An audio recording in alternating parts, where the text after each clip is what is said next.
La CGT, FO, Sud et la FSU pour la fonction publique et les 13 syndicats de l'éducation nationale avaient lancé un appel à la grève et à manifester aujourd'hui à Dijon.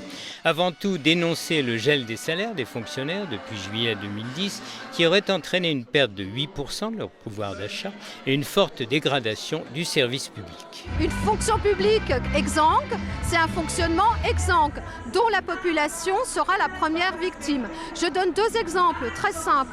En Côte d'Or, pour la fonction publique hospitalière, les urgences de nuit à Montbard ont été fermées. Dans les finances, fonction publique d'État, la trésorerie de Selonget, fermée également.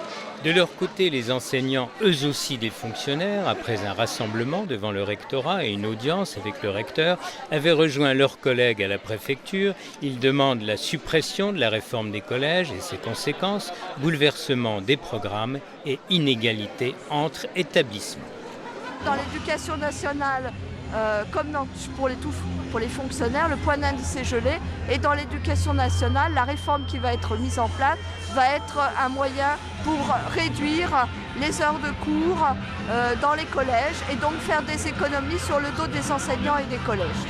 Un rassemblement régional et national qui devrait, selon les manifestants, peser dans la balance avant la révision des grilles de rémunération et l'éventuel dégel du point d'indice annoncé par la ministre de la fonction publique, Marie-Lise Lebranchu.